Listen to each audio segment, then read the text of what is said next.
December 1st, 1934, Leningrad. A gunshot echoes through the Smolny Institute. Sergei Kirov, one of the most popular leaders in the Soviet Union, collapses. Dead, murdered in the halls of government power. And in that single moment, Joseph Stalin discovers something that will make him more powerful than any dictator in history.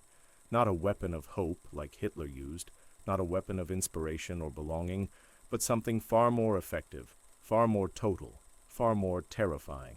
Stalin discovers that the most powerful tool of control is not making people love you, it's making people afraid of everyone else. Here's what should be impossible to understand. Between 1934 and 1939, during what becomes known as the Great Purge, Stalin will orchestrate the execution of approximately 700,000 people. He will send millions more to labor camps where they'll die of starvation, exhaustion, and cold. He will purge 90% of his own generals, 80% of his own colonels. He will execute the majority of the Communist Party's Central Committee. He will kill artists, writers, engineers, doctors, teachers, factory workers, farmers. He will kill people who built the revolution with him, people who fought beside him, people who were his friends. And here's the impossible part. Almost nobody fights back. No military coup, no popular uprising, no organized resistance. Instead, people confess to crimes they didn't commit. They denounce their neighbors, their colleagues, their family members. They thank Stalin even as they're being led to execution. Mothers inform on sons, sons inform on fathers, husbands inform on wives. The entire nation transforms into a vast machine of self-destruction, with each person becoming both victim and executioner. How? How does one man convince an entire nation to participate in its own annihilation? How does terror not create resistance, but instead create compliance? How does paranoia not weaken a state, but instead strengthen a dictator's grip on power? The answer lies in understanding Stalin's formula, and it's completely different from Hitler's. Where Hitler offered certainty and belonging, Stalin offered uncertainty and isolation. Where Hitler united people against external enemies, Stalin made everyone an internal enemy. Where Hitler made people feel powerful, Stalin made people feel powerless. And somehow, impossibly, Stalin's formula worked even better. This is not a story about communist ideology. This is not a story about Russian culture or historical inevitability. This is a story about the discovery of the most effective system of social control ever devised. A system where the population controls itself, where everyone surveils everyone else, where trust becomes impossible and silence becomes survival. Let me take you back to the man who built this machine. Because Stalin wasn't born a monster.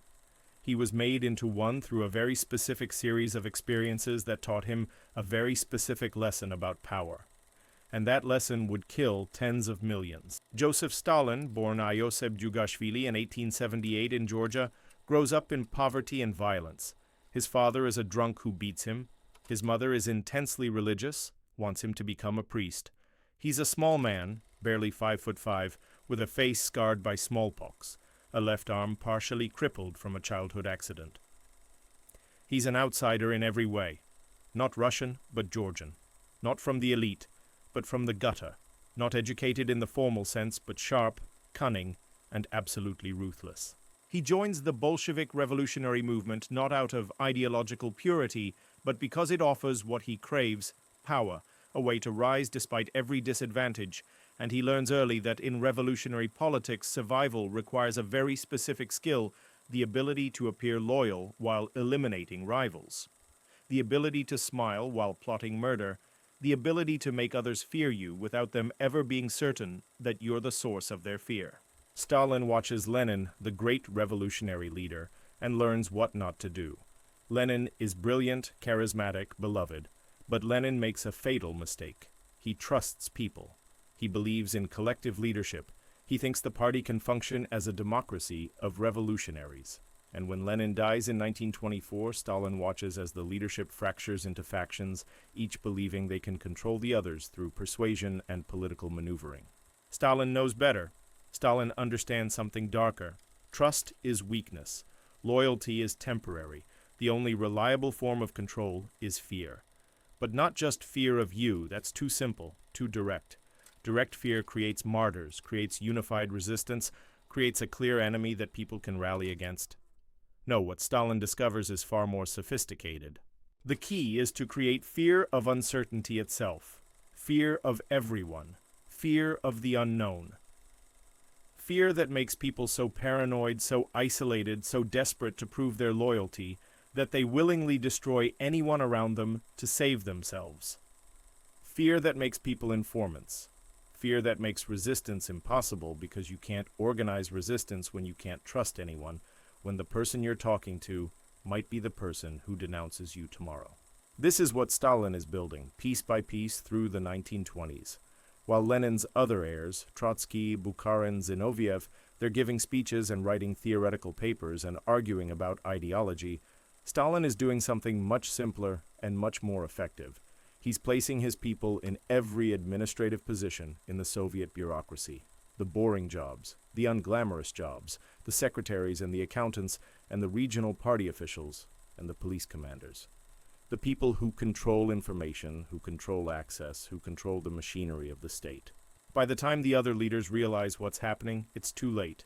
Stalin controls the apparatus, he controls who gets hired and who gets fired, who gets informed and who stays ignorant, who gets protected and who gets exposed.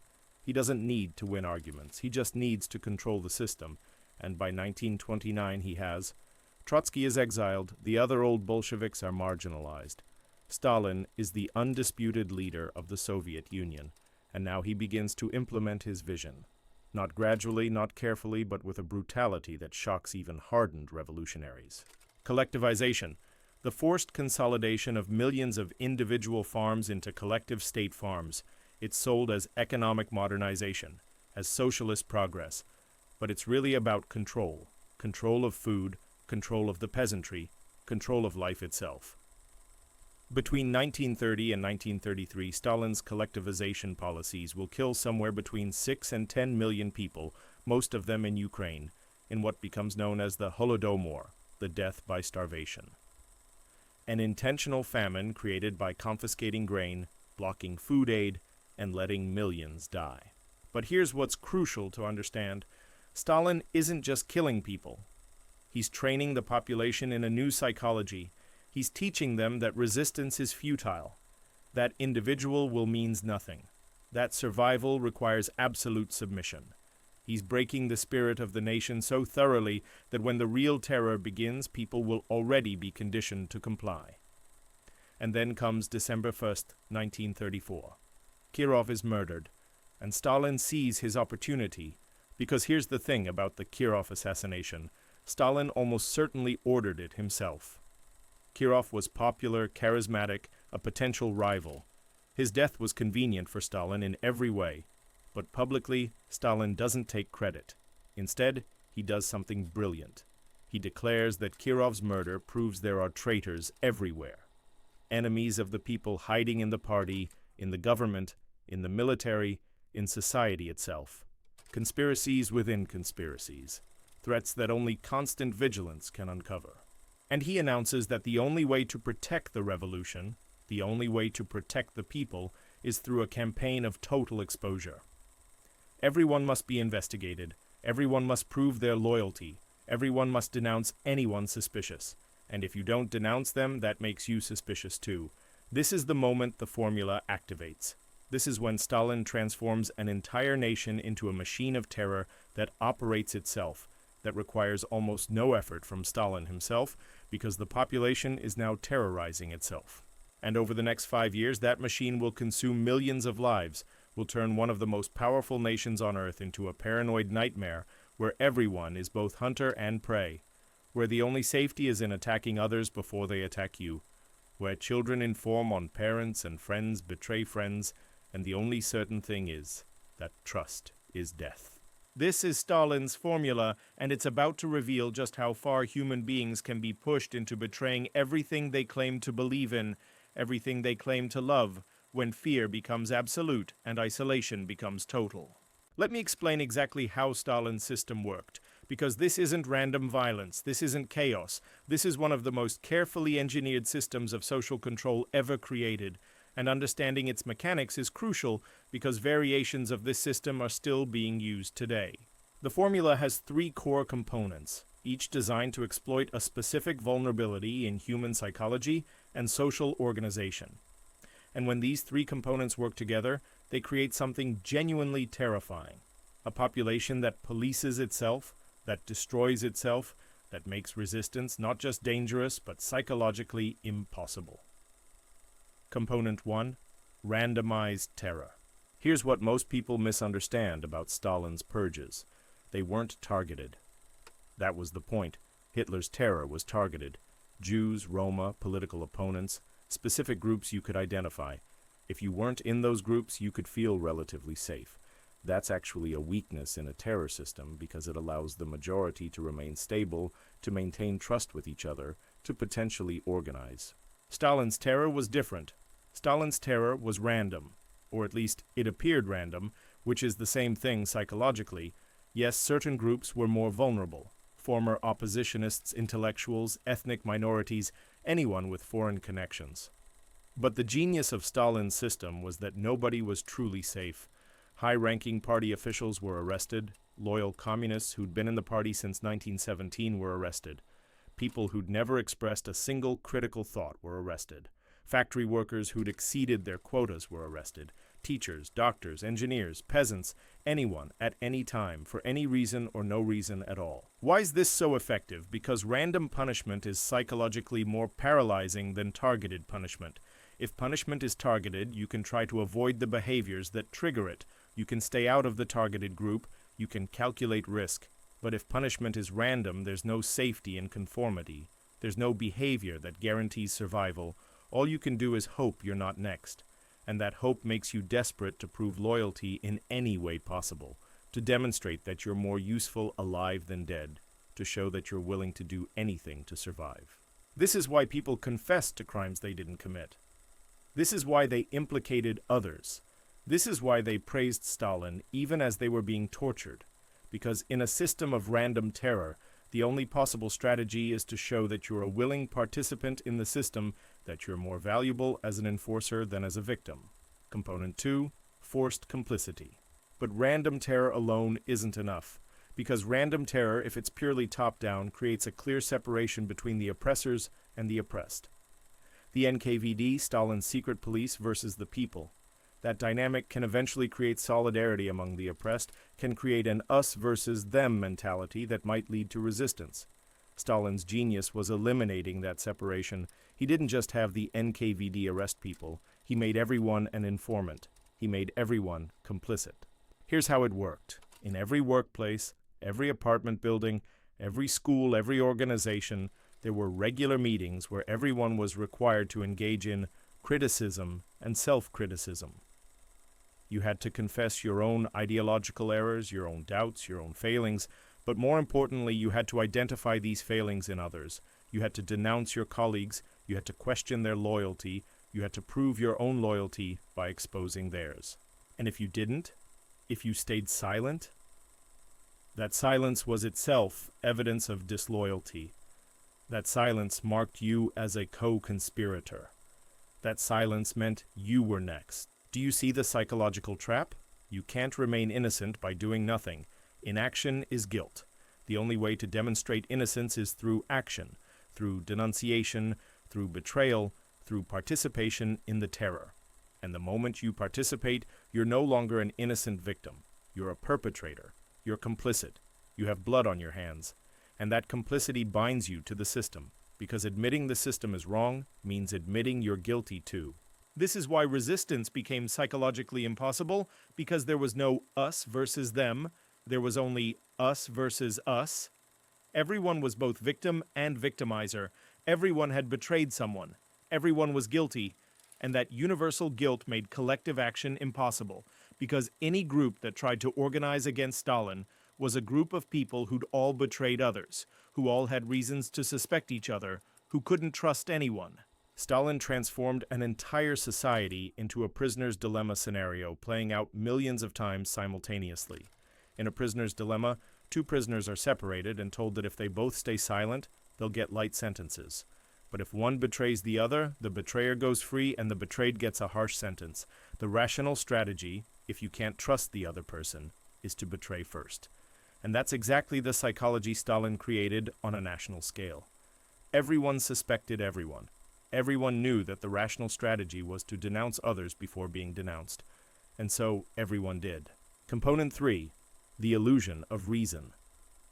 But here's the truly diabolical part of Stalin's system. It wasn't presented as random, it was presented as rational, as necessary, as just. Every arrest came with charges: espionage, sabotage, terrorism, conspiracy with foreign powers. These weren't just random accusations. They were detailed, specific, often backed by confessions extracted through torture. People weren't being arrested for no reason. They were being arrested because they were objectively enemies of the people, because there was evidence of their guilt, because their own confessions proved their treason. This is crucial, because if the system had been openly arbitrary, if Stalin had just said, "I'm arresting whoever I want for no reason," that would have been psychologically easier to resist. That would have been clearly tyrannical. That would have allowed people to maintain their sense of innocence, their sense that they were victims of injustice. But Stalin didn't do that. Stalin maintained the entire apparatus of justice. Arrests were carried out under legal authority. Investigations were conducted. Interrogations produced confessions. Trials were held. Sentences were handed down. Everything had the appearance of legality, of process, of reason. And that appearance of reason created a psychological escape hatch for everyone involved. The interrogators could tell themselves they were just doing their jobs, following procedures, extracting confessions from real criminals. The judges could tell themselves they were administering justice based on evidence and confessions. The informants could tell themselves they were helping uncover real conspiracies, protecting the revolution from real enemies. And even the victims could tell themselves that maybe, somehow, there was a reason, that the system wasn't just arbitrary violence, that there was some logic to it, even if they couldn't see it. This is why so many victims, even as they were being tortured, even as they were being executed, maintained faith in Stalin. They would think, there must be enemies somewhere. There must be conspiracies. The system can't be completely wrong. Maybe I'm being sacrificed for a larger truth I don't understand. Maybe my suffering is necessary for the revolution.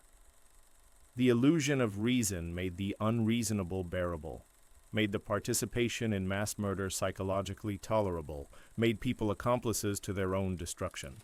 Now let's talk about how this played out in practice.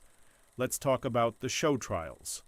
Between 1936 and 1938, Stalin orchestrated a series of public trials of old Bolsheviks, the original revolutionaries who'd fought with Lenin, who'd built the Soviet state. Zinoviev, Kamenev, Bukharin, Rykov, men who'd been Lenin's closest allies, were now accused of being secret agents of foreign powers, of plotting to assassinate Stalin, of sabotaging the Soviet economy, of conspiracy with Trotsky to restore capitalism. The charges were absurd. These were men who dedicated their entire lives to the communist cause, but in public trials broadcast across the Soviet Union, they confessed. In detail. They described conspiracies that never existed. They admitted to crimes they never committed. They groveled and begged for forgiveness and praised Stalin even as they were sentenced to death. Why? Why would proud revolutionaries humiliate themselves like this? Partly torture. The NKVD had perfected techniques of physical and psychological torture that could break almost anyone. Sleep deprivation, beatings, threats to family members, isolation, interrogations that lasted days or weeks without pause, but partly something more subtle. Many of these men still believed in the party. They still believed in the revolution. And they were told that their confessions were necessary for the party, that admitting guilt would help Stalin consolidate power against real enemies, that their sacrifice would serve the larger cause. They were told that truth was less important than utility, that individual innocence was less important than collective security. And some of them believed it, or convinced themselves to believe it. Because the alternative, accepting that they dedicated their lives to a movement that was now murdering them for no reason, was psychologically unbearable. This is the power of Stalin's formula. It doesn't just destroy bodies. It destroys the ability to think clearly about what's happening. It creates a psychological fog where victims blame themselves, where perpetrators feel justified, where everyone is complicit and therefore no one can claim moral high ground, where resistance isn't just dangerous but conceptually impossible because there's no clear enemy to resist. By 1938, the machine is operating at full efficiency. The NKVD is arresting tens of thousands of people per month. Entire categories of people are being rounded up. Kulaks, former members of other political parties, ethnic minorities suspected of disloyalty, anyone with foreign connections, anyone who'd ever traveled abroad, anyone who spoke foreign languages, anyone with family members who'd been arrested. The prisons are overflowing. The labor camps are filled beyond capacity. The execution chambers are running day and night. And the population? The population is paralyzed, not rising up, not resisting, just trying to survive, denouncing others to save themselves, confessing to crimes to end the torture, thanking Stalin for his mercy even as he destroys them. This is Stalin's formula in full operation. Random terror plus forced complicity plus the illusion of reason equals total control. Not through inspiration, not through hope, but through fear that makes everyone an enemy to everyone else, that makes trust impossible, that makes resistance unthinkable. And the truly terrifying thing? It's about to get worse. The year is 1937. The Great Purge is entering its most intensive phase, and something remarkable happens, something that reveals the true insanity of Stalin's system. The terror machine begins devouring itself. Here's what makes 1937 so significant. This is when Stalin purges the NKVD itself. The secret police, the enforcers of terror, the ones who've been arresting and torturing and executing everyone else, now they become victims of their own system. Genrikh Yagoda, the head of the NKVD who orchestrated the first years of the purges, is arrested in March 1937. He's charged with conspiracy, espionage, poisoning. He's tortured. He confesses. He's executed in 1938. His replacement, Nikolai Yezhov, intensifies the terror to unprecedented levels. 1937-1938 becomes known as the Yezhovshchina, the time of Yezhov. During these 2 years alone, approximately 1.3 million people are arrested and around 700,000 are executed. This is industrial-scale killing. Execution quotas are sent to every region. Arrest this many enemies, execute this many conspirators. Regional officials who don't meet their quotas are themselves suspected of protecting enemies. And then, in 1938, Yezhov himself is arrested. The man who ran the terror is now its victim. He's charged with being a foreign agent, with protecting enemies, with excessive cruelty that damaged the Soviet state. The irony is absolute. The man who arrested hundreds of thousands is now arrested. The man who extracted confessions through torture now has confessions extracted from him. He's executed in 1940. This is the moment that reveals something profound about Stalin's psychology. He doesn't want loyal servants. Loyalty is temporary. Loyalty can turn to betrayal. What Stalin wants is a system where loyalty is irrelevant, where everyone is disposable, where even the most dedicated enforcers know they could be next. Because that knowledge, that fear, that's what keeps people obedient. Not hope of reward. Fear of being discarded. Let me give you a specific example of how completely this terror had penetrated Soviet society. Marshal Mikhail Tukhachevsky, one of the most brilliant military minds in the Soviet Union, hero of the Civil War, architect of Soviet military modernization. In 1937, he's arrested on charges of conspiring with Germany and Japan to overthrow Stalin. The evidence? Forged documents provided by Nazi intelligence, which Stalin knows are forged but uses anyway. Tukhachevsky is tortured. He confesses. He's executed along with 7 other high-ranking generals. But here's where it gets insane. Stalin uses Tukhachevsky's confession to justify a massive purge of the entire Soviet military. Between 1937 and 1939, Stalin executes or imprisons approximately 30,000 military officers. This includes 3 out of 5 marshals, 13 out of 15 army commanders, 57 out of 85 corps commanders, 110 out of 195 divisional commanders, and 186 out of 406 brigade commanders. Think about this for a moment. Stalin is about to face the largest military threat in Soviet history, Nazi Germany. He knows war is coming. Hitler has been openly preparing for years, and Stalin's response to this existential threat is to decapitate his own military, to execute the people most capable of defending the Soviet Union, to destroy the institutional knowledge and experience that would be crucial in war. Why? Because Stalin fears his own generals more than he fears Hitler, because Stalin would rather have a weak military that he controls absolutely than a strong military that might challenge him. Because in Stalin's calculus, internal security is more important than external security. Better to face Hitler with a crippled military than to face a potential military coup with a strong one. This is how deep Stalin's paranoia runs. This is how totalizing his need for control has become. He's willing to risk the survival of the Soviet Union itself rather than tolerate any potential source of independent power. And here's the truly disturbing thing: the military doesn't rebel. Even as they watch their comrades arrested, tortured, executed, even as they know they might be next, they don't organize resistance. They don't attempt a coup. They just hope they'll survive. Some denounce each other to prove loyalty. Some confess to crimes they didn't commit to end torture. But they don't fight back. Why? Because Stalin's formula has worked. The military, like the rest of Soviet society, has been atomized. Each officer suspects every other officer. Each is isolated, afraid, unable to trust anyone enough to organize resistance. Each has probably participated in denouncing others, has become complicit, has blood on their hands. And each maintains the hope that if they just keep their heads down, if they just prove their loyalty one more time, maybe they'll survive. This is the psychology of total terror. Not resistance, not rebellion, just the desperate hope for survival that makes people complicit in their own destruction. But let's zoom out from the military and look at the broader society, because the purges aren't just affecting elites, they're reaching into every corner of Soviet life. In workplaces, production targets become a tool of terror. If a factory misses its quota, that's sabotage. The managers are arrested, the engineers are arrested. The workers who reported problems are arrested for defeatism. The workers who didn't report problems are arrested for concealing sabotage. There's no safe position.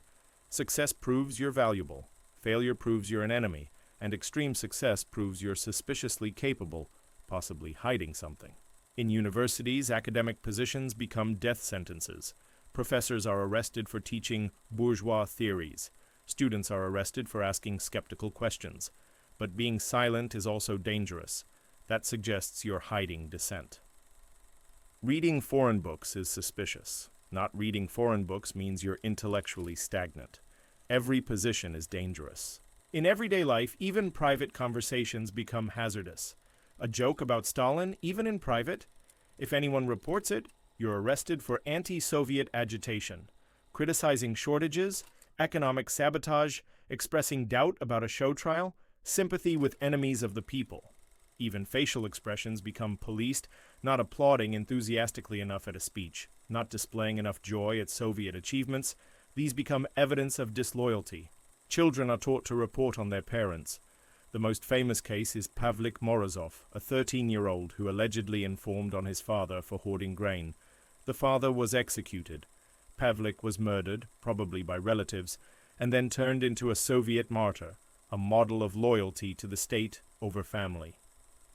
His story was taught in schools for decades. The message was clear: your first loyalty is not to family, not to friends, not to any human connection. Your first loyalty is to Stalin and the state. This is the complete destruction of social trust.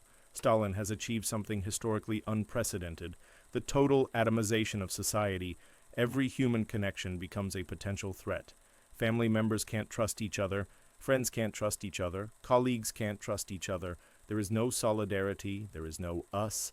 There is only individuals isolated and terrified, each hoping to survive by sacrificing anyone around them. And throughout all this horror and paranoia and death, Stalin maintains his image. He's the wise leader, the father of the nation, the genius who's protecting the Soviet Union from enemies. When things go wrong, it's not Stalin's fault. It's the fault of over-enthusiastic subordinates who've misinterpreted his directives. It's the fault of hidden enemies who've infiltrated the system. Stalin himself remains above it all, the benevolent figure everyone appeals to, the final authority everyone hopes will save them. This is the final component of Stalin's formula, the cult of personality combined with deniability. Stalin gets credit for everything good and blame for nothing bad. The terror is never his policy. It's always the fault of others who've exceeded orders or made mistakes, and people believe this, or force themselves to believe it. because believing Stalin is innocent means there's still hope, still someone to appeal to, still a possibility of salvation.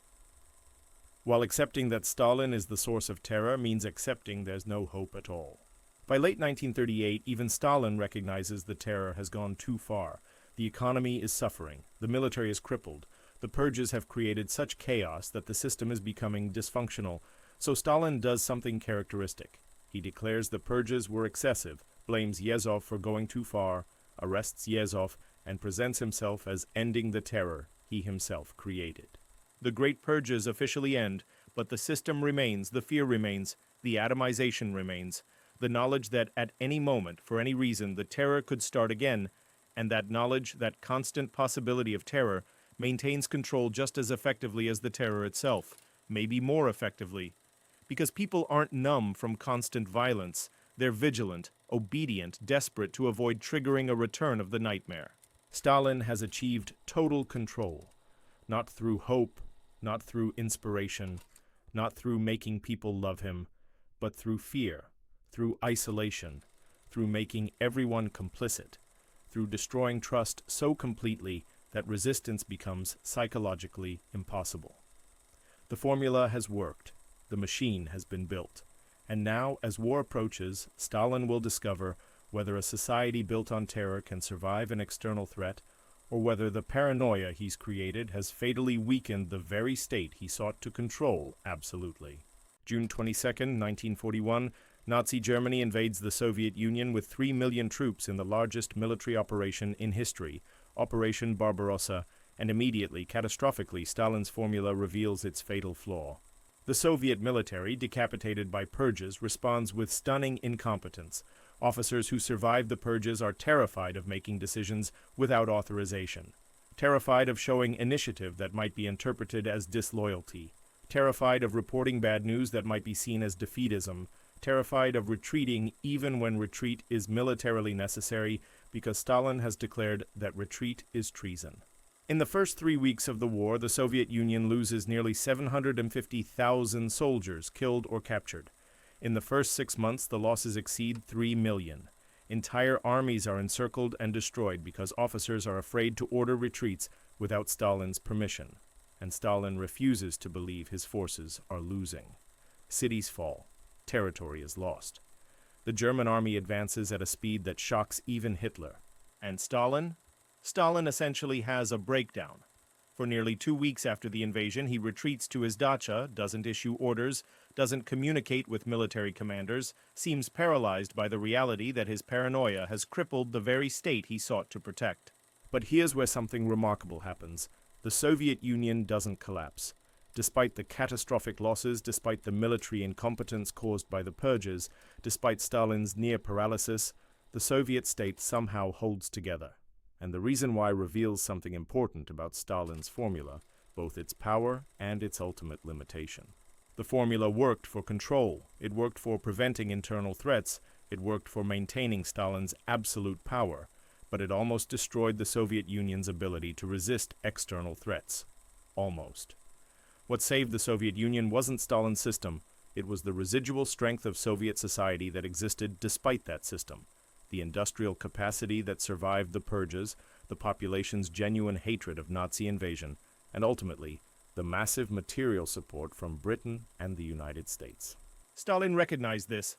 During the war, he partially relaxed the terror, he allowed military officers more autonomy, he released some purge generals from labor camps and put them back in command.